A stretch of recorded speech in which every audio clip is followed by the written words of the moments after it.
Welcome to Abubakar Talimwala YouTube channel. تو اگر مستقبل کے ایک ہسپتال کا تصور کیا جائے نا، فرض کریں کہ سال 2035 ہے، ایک جدید ہسپتال کا منظر ہے، لیکن جب آپ داخلی دروازے سے اندر قدم رکھتے ہیں تو کاؤنٹر پر کوئی انسان موجود نہیں ہے۔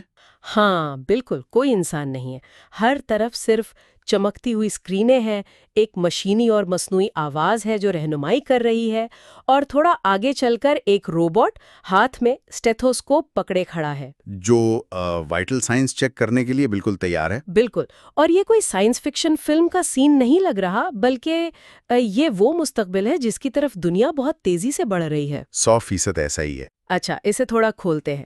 آج کے اس تفصیلی جائزے میں ہم بالکل اسی موضوع پر بات کر رہے ہیں کہ مصنوعی ذہانت یا اے آئی کس طرح طب کے شعبے اور خاص طور پر ریڈیولوجی کو مکمل طور پر تبدیل کر رہی ہے۔ اور ہمارے پاس اس کے لیے کافی ٹھوس ذرائع بھی موجود ہیں، جیسے پاکستان جرنل آف ریڈیولوجی کے اداریے اور انڈیانا یونیورسٹی میڈیسن میگزین کے مضامین۔ جی، اور ساتھ ہی Indian general of medical ethics کی تحقیق بھی ہے، اور مطلب اس نشست کا جو بنیادی مقصد ہے وہ یہ سمجھنا ہے کہ جدید ٹیکنالوجی کی اس زبردست یلغار میں طبی ماہرین کس طرح اپنی انسانی ہمدردی، اخلاقیات اور ابلاغ یعنی کمیونیکیشن کے ہنر کو زندہ رکھ سکتے ہیں۔ ہاں، کہ کیا وہ محض مشینیں چلانے والے آپریٹرز بن جائیں گے یا ان کا انسانی کردار اور بھی اہم ہو جائے گا؟ یہی تو مین سوال ہے نا۔ یہ جو منظر کشی ابھی کی گئی یہ واقعی ذہن میں کئی سوالات پیدا کرتی ہے، لیکن یہاں شروع میں ہی ایک بہت بنیادی غلط فہمی کو دور کرنا ضروری ہے۔ وہ کیا؟ وہ یہ کہ اس تمام تر ٹیکنالوجی کا مقصد انسان کی یا ڈاکٹر کی جگہ لینا نہیں ہے، بلکہ اگر اس کا درست تجزیہ کیا جائے تو یہ ٹیکنالوجی انسان کو بااختیار بنانے کے لیے ہے۔ یعنی ایک طرح کا اسسٹنٹ؟ بالکل، یہ ایک ایسے معاون یا کو پائلٹ کے طور پر سامنے آ رہی ہے جو ڈاکٹروں کی صلاحیتوں کو ایک نئی وسعت دے سکتی ہے، بشرطے کہ اسے درست طریقے سے استعمال کیا جائے۔ اور اس کے استعمال کے نتائج واقعی حیران کن ہیں۔ انڈیانا یونیورسٹی میڈیسن میگزین میں ایک بہت ہی دلچسپ مضمون شائع ہوا ہے جس میں ڈاکٹر کیون سمتھ نے اے آئی کے استعمال کو بالکل ایک جادو کی طرح قرار دیا ہے۔ جادو؟ وہ کیسے؟ ذرا ان کے روزمرہ کے کام کو سمجھنے کی کوشش کرتے ہیں۔ ایک ریڈیولوجسٹ کو دن میں 50 سے 100 کیسز دیکھنے ہوتے ہیں، جو کہ ایک انسان کے لیے بہت تھکا دینے والا کام ہے۔ بالکل، اور پہلے ڈاکٹر سمتھ کو پھیپھڑوں کے ایک سکین کے لیے 656 الگ الگ امیجز کو خود دیکھنا پڑتا تھا۔ اب اے آئی ان تمام 656 امیجز کو ملا کر ایک 3D خاکہ بنا دیتی ہے۔ واہ! اور اس میں موجود کسی خطرناک نوڈیول کی نشاندہی محض چند سیکنڈز میں کر دیتی ہے۔ یہاں بات واقعی بہت دلچسپ ہو جاتی ہے۔ اگر میں اسے ایک روزمرہ کی مثال سے سمجھانے کی کوشش کروں تو یہ اے آئی انسانی جسم کے لیے ایک انتہائی تیز رفتار اور جدید ترین اسپیل چیکر کی طرح کام کر رہی ہے۔ اسپیل چیکر کی طرح؟ دلچسپ مثال ہے۔ ہاں نا، جیسے ایک لمبے کتاب میں کوئی خود ایک غلط سپیلنگ ڈھونڈے تو کئی دن لگ جائیں، لیکن سپیل چیکر اسے سیکنڈوں میں پکڑ لیتا ہے۔ بالکل اسی طرح اے آئی اربوں خلیوں میں سے ایک چھوٹی سی غلطی یعنی کینسر کا خلیہ سیکنڈوں میں اسکرین پر نمایاں کر دیتی ہے۔ دیکھیے، میں یہاں آپ کی اس اسپیل چیکر والی مثال سے مکمل طور پر اتفاق نہیں کروں گا۔ اسے اسپیل چیکر کہنا شاید اس ٹیکنالوجی کی پیچیدگی کو بہت سادہ بنا کر پیش کرنا ہے۔ اچھا، تو پھر آپ اسے کیسے بیان کریں گے؟ یہاں جو چیز حیران کن ہے وہ یہ ہے کہ اسپیل چیکر صرف ایک ڈکشنری سے الفاظ کا موازنہ کرتا ہے، لیکن اے آئی جو کام کر رہی ہے وہ اس سے کہیں زیادہ گہرا ہے۔ یہ دراصل پکسل کی سطح پر ایسے پیٹرنز یا نمونوں کی شناخت کر رہی ہے جنہیں ایک انسانی آنکھ طبعی طور پر دیکھنے کی صلاحیت ہی نہیں رکھتی۔ مطلب وہ چیزیں جو ہم دیکھ ہی نہیں سکتے وہ پکڑ لیتی ہے۔ بالکل، ایک کمپیوٹر بغیر کسی تھکاوٹ کے اربوں امیجز اور ڈیٹا پوائنٹس کا مسلسل تجزیہ کر سکتا ہے۔ ایک انسانی آنکھ تھک سکتی ہے، اس کی توجہ بھٹک سکتی ہے، لیکن الگوریدم کبھی نہیں تھکتا۔ صحیح۔ ڈاکٹر جیسن ایلن کے مطابق وہ ان امیجز کے اندر موجود خلیوں کی کثافت اور ان کی ساخت کا ریاضیاتی تجزیہ کر رہا ہوتا ہے، مگر یہ انسانی ہے جو یہ طے کرتا ہے کہ آیا وہ محض ایک نقطہ ہے یا واقعی کینسر۔ یہ واقعی ایک اہم فرق ہے جس کی طرف آپ نے اشارہ کیا، اور بات صرف امیجز تک محدود نہیں ہے۔ جب ہم ذہانت کی بات کرتے ہیں تو گوگل کا میڈپام 2 اب اس قدر ذہین ہو چکا ہے کہ وہ امریکی میڈیکل لائسنسنگ کا مشکل ترین امتحان بھی بآسانی پاس کر سکتا ہے، جو کہ واقعی ایک بہت بڑا سنگ میل ہے۔ ہاں، تو اب یہاں سوال یہ پیدا ہوتا ہے کہ کیا وہ صرف ایک بہت بڑے سرچ انجن کی طرح کام کر رہا ہے جو یاد کی ہوئی معلومات اگل رہا ہے؟ بالکل نہیں، اور یہی وہ مقام ہے جہاں یہ ٹیکنالوجی روایتی سرچ انجن سے مختلف ہو جاتی ہے۔ میڈپام 2 جیسے لارج لینگویج ماڈلز صرف معلومات کو ریٹریو نہیں کرتے بلکہ وہ طبی استدلال کو مرتب کرتے ہیں۔ طبی استدلال یعنی میڈیکل ریزننگ؟ جی، وہ مریض کی علامات، اس کی پرانی ہسٹری اور لیبارٹری ٹیسٹس کو ایک ساتھ ملا کر بالکل اسی طرح سوچنے کی کوشش کرتے ہیں جیسے ایک انسان مختلف امکانات پر غور کر کے ایک حتمی نتیجے پر پہنچتا ہے۔ مطلب وہ ایک پیچیدہ طبی معمہ حل کر رہے ہوتے ہیں۔ بالکل ایسا ہی ہے۔ اور اگر ہم طبی معموں کی بات کر ہی رہے ہیں تو الفا فولڈ جیسی ٹیکنالوجی کا ذکر کیے بغیر بات مکمل نہیں ہو سکتی۔ ذرائع بتاتے ہیں کہ یہ نئی دوائیں اور پروٹین کے سٹرکچرز صرف 48 گھنٹوں میں تیار کر رہی ہے۔ یہ واقعی مائنڈ بلوئنگ ہے۔ ہاں، مطلب یہ وہی کام ہے جسے روایتی طریقوں سے سرانجام دینے میں کئی سال لگ جاتے تھے۔ یہ آخر کیسے ممکن ہو رہا ہے؟ الفا فولڈ کا کام واقعی سائنس کی دنیا کا ایک بہت بڑا معجزہ ہے۔ اسے سمجھنے کے لیے پروٹینز کو سمجھنا ہوگا۔ پروٹینز دراصل امائنو ایسڈز کی لمبی زنجیریں ہوتی ہیں اور وہ کسی اوریگامی کی طرح تہ در تہ مڑ کر مخصوص 3D شکلیں اختیار کرتی ہیں۔ صحیح۔ ان کی شکل ہی طے کرتی ہے کہ وہ جسم میں کیا کام کریں گی۔ ایک پروٹین لاکھوں مختلف طریقوں سے مڑ سکتا ہے، اور روایتی سائنسدانوں کو ایک پروٹین کی درست شکل جاننے کے لیے پوری پی ایچ ڈی صرف کرنی پڑتی تھی۔ او مائی گاڈ، مطلب ایک پروٹین کے لیے اتنا وقت؟ بالکل، مگر الفا فولڈ اس میں ڈیپ لرننگ کا استعمال کرتا ہے۔ وہ فزکس اور کیمسٹری کے قوانین کا ریاضیاتی حساب لگا کر محض 48 گھنٹوں میں پیشگوئی کر دیتا ہے کہ یہ پروٹین کس طرح طے ہوگا۔ اس کا مطلب یہ ہے کہ اب نئی بیماریوں کے خلاف دوائیں بنانے کا عمل سالوں سے سمٹ کر دنوں میں آ گیا ہے۔ 100% درست کہا آپ نے۔ یہ تو خیر ہوئی لیبارٹری اور تشخیص کی بات، لیکن کلینک کے اندر بھی تو یہ ٹیکنالوجی اپنا لوہا منوا رہی ہے نا۔ انڈیانا یونیورسٹی کے میگزین کے مطابق ایک اور بڑی پیش رفت ایمبینٹ لسننگ ٹیکنالوجی ہے۔ ہاں، یہ ڈاکٹروں کے لیے بہت بڑی ریلیف ہے۔ بالکل، روایتی طور پر ڈاکٹرز اپنا آدھا وقت کمپیوٹر اسکرین کی طرف دیکھ کر میڈیکل نوٹس ٹائپ کرنے میں گزار دیتے ہیں، جس سے مریض کے ساتھ وہ آنکھوں کا رابطہ مکمل طور پر ٹوٹ جاتا ہے، جو کہ مریض کو بھی کافی برا محسوس ہوتا ہے۔ ایسا ہی ہے۔ اب یہ ٹیکنالوجی کمرے میں موجود رہ کر ڈاکٹر اور مریض کی گفتگو کو سنتی ہے، نیچرل لینگویج پروسیسنگ کے ذریعے اس گفتگو کے سیاق و سباق کو سمجھتی ہے اور خود کار طریقے سے بالکل منظم میڈیکل نوٹس تیار کر دیتی ہے۔ یعنی ڈاکٹر کا قیمتی وقت بچ رہا ہے۔ ہاں، اور وہ کاغذی کارروائی کے بجائے اپنی پوری توجہ مریض پر مرکوز کر سکتا ہے۔ یہ سب سن کر بظاہر ایسا لگتا ہے کہ طب کا مستقبل بالکل روشن اور بے داغ ہے، لیکن کیا یہ سارا عمل اتنا ہی سیدھا اور شفاف ہے جتنا نظر آتا ہے؟ کیونکہ Indian general of medical ethics کی تفصیلی تحقیق کچھ اور ہی کہانی بیان کر رہی ہیں۔ وہ ایک انتہائی پیچیدہ مسئلے کی طرف اشارہ کرتے ہیں جسے ٹیکنالوجی کی زبان میں بلیک باکس کا رجحان کہا جاتا ہے۔ بلیک باکس، یہ بہت اہم کانسیپٹ ہے۔ جی، اس کا مطلب یہ ہے کہ اے آئی آپ کو ایک نتیجہ تو دے دیتی ہے، ایک تشخیص تو بتا دیتی ہے، لیکن وہ یہ نہیں بتاتی کہ وہ اس نتیجے تک پہنچی کیسے۔ اگر میں اس کی ایک مثال دوں تو یہ بالکل کسی ایسے ماسٹر شیف کی طرح ہے جو ریسیپی چھپا لیتا ہے۔ ہاں بالکل، جو ایک انتہائی لذیذ اور پرفیکٹ کیک تو بنا کر آپ کے سامنے رکھ دے، لیکن آپ کو اس کی ترکیب یا ریسیپی دینے سے صاف انکار کر دے۔ آپ کو معلوم ہے کہ کیک بہترین ہے، لیکن آپ کو یہ نہیں معلوم کہ اس کے اندر کون سے اجزاء شامل کیے گئے ہیں۔ آپ کی شیف والی مثال اس بلیک باکس کے تصور کو سمجھنے کے لیے بہت کارآمد ہے۔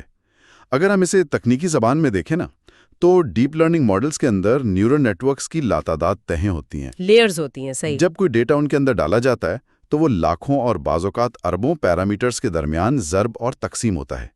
جب وہ نتیجہ باہر نکالتا ہے تو خود اسے بنانے والے انجینئرز کے لیے بھی یہ کھوج لگانا ریاضیاتی طور پر ناممکن کے قریب ہوتا ہے کہ کس مساوات نے کینسر کی تشخیص کو حتمی شکل دی۔ اور ظاہر ہے جب معاملہ انسانی جان کا ہو تو یہ دھندلا پن بہت خطرناک ثابت ہو سکتا ہے۔ بالکل۔ اور اسی بلیک باکس سے جڑا ہوا ایک اور سنگین مسئلہ ایپسٹیمک انجسٹس یعنی علمی ناانصافی کا ہے۔ اس تصور کو سمجھنا بہت ضروری ہے۔ جی، علمی ناانصافی یعنی ڈیٹا میں تعصب یا بائس۔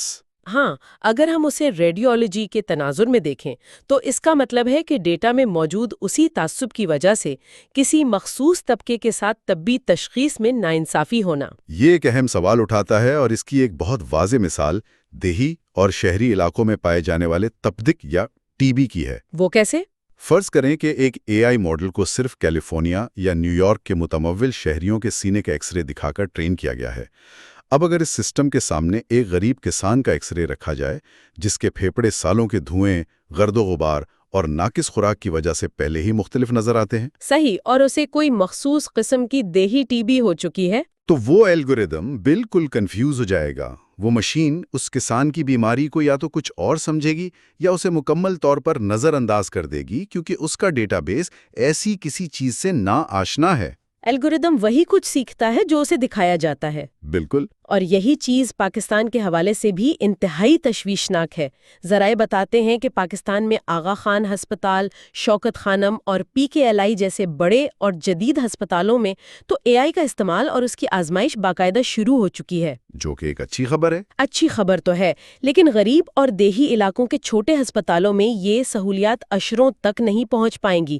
اس سے تو امیر اور غریب کے درمیان صحت کی سہولیات کا جو فرق پہلے ہی بہت زیادہ ہے وہ مزید گہرا ہو جائے گا۔ یہ تو ایک تلخ حقیقت ہے۔ لیکن میرا یہاں ایک اور سخت سوال ہے۔ اگر ایک ڈاکٹر کو خود ہی یہ نہیں معلوم کہ اس مشین نے بلیک باکس کے اندر کسی نتیجے تک پہنچنے کے لیے کیا منطق استعمال کی ہے، تو کیا ایک انسانی جان کو اس اندھے اعتماد پر چھوڑ دینا ایک بہت بڑا خطرہ نہیں ہے؟ یہ واقعی ایک بہت بڑا سوال ہے۔ کیا ہم ایک ایسی مشین پر اندھا بھروسہ کر رہے ہیں جو کسی بھی وقت تعصب کا شکار ہو سکتی ہے؟ دیکھیں، یہ ایک ایسا اعتراض ہے جو اس وقت دنیا بھر کے طبی حلقوں میں زیر بحث ہے۔ Indian general of medical Ethics کے مضمون میں اس الجھن کا جواب سماجی معاہدے کے نظریے یعنی سوشل کانٹریکٹ تھیوری کے ذریعے دیا گیا ہے۔ Social contract theory? ہاں، اس نظریے کا لب لباب یہ ہے کہ ڈاکٹرز معاشرے کے سامنے جواب دہ ہیں، کسی مشین کے سامنے نہیں۔ کوئی بھی ڈاکٹر اس بلیک باکس کے پیچھے چھپ کر اپنی ذمہ داری سے بری الذمہ نہیں ہو سکتا کہ مشین نے ایسا کہا تھا اس لیے میں نے یہ علاج تجویز کیا۔ یعنی حتمی ذمہ داری انسان کی ہی ہے۔ بالکل، ڈاکٹر وہ حفاظتی دیوار ہے جو مشین اور مریض کے درمیان کھڑی ہے۔ اسی لیے اب طبی ماہرین کے لیے ضروری ہو گیا ہے کہ وہ محض نتائج پر یقین نہ کریں بلکہ تنقیدی سوچ کے ساتھ یہ جانچیں کہ کیا یہ تشخیص اس مخصوص مریض کے سیاق و سباق سے مطابقت رکھتی ہے یا نہیں۔ جب ٹیکنالوجی اتنی ترقی کر چکی ہے، وہ اربوں خلیوں کا حساب لگا سکتی ہے، ڈیٹا کا تجزیہ سیکنڈوں میں کر سکتی ہے، اور ہمیں یہ بھی ماننا پڑ رہا ہے کہ بعض اوقات مشین کی تشخیص انسان سے زیادہ درست ہو سکتی ہے۔ جی بالکل۔ تو پھر اس سارے عمل میں انسان کی یعنی ایک ڈاکٹر کی بنیادی ضرورت کیا رہ جاتی ہے؟ اگر ہم مشین کی منطق پر پورا بھروسہ نہیں کر سکتے تو کیا ڈاکٹر کا کردار صرف اس مشین کے نتائج کو مریض تک پہنچانا ہے؟ اس کا جواب ہمیں رابطے اور ابلاغ کے حوالے سے ملتا ہے۔ ہاں، ہمارے ذرائع میں سمیر ابڑو کی ایک یوٹیوب ویڈیو شامل ہے جو کہانی سنانے کے فن پر مبنی ہے۔ انہوں نے اپنی ویڈیو میں ایک اصول کا ذکر کیا ہے جسے 3A اصول کہا جاتا ہے۔ جی، 3A اصول یعنی اوتھینسٹی، ایڈ اے ٹوسٹ اور ایم آئی رائٹ۔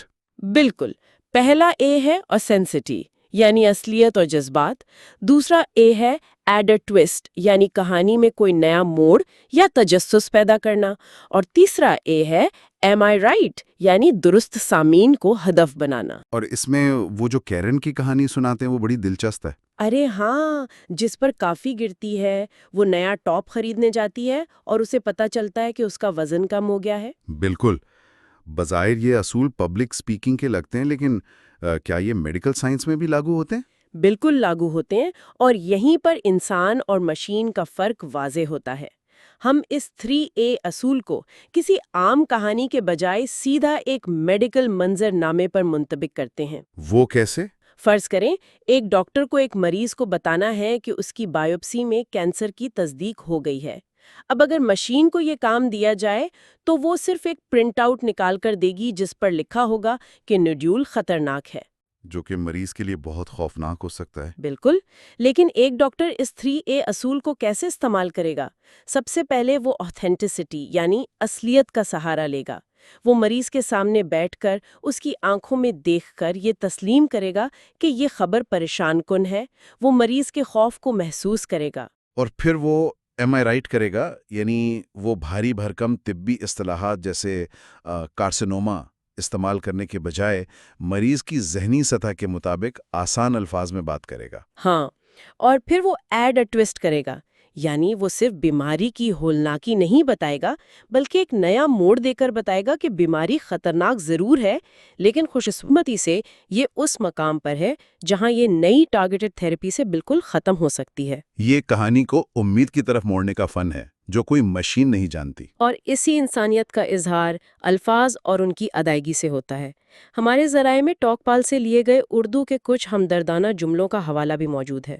یہ وہ جملے ہیں جو روزمرہ کی گفتگو میں استعمال ہوتے ہیں۔ جیسے کوئی مشکل میں ہو تو ہم کہتے ہیں آپ یہ کر سکتے ہیں۔ ہاں، یا مجھے سمجھ آتا ہے آپ کیا محسوس کر رہے ہیں، اور ہمت مت ہارنا۔ بظاہر یہ بہت عام سے جملے لگتے ہیں، لیکن اہم بات یہ نہیں کہ یہ جملے کیا ہیں، بلکہ اہم بات یہ ہے کہ یہ جملے کس وقت اور کس جذبے کے ساتھ ادا کیے جا رہے ہیں۔ 100% درست۔ تو اس سب کا مطلب کیا ہے؟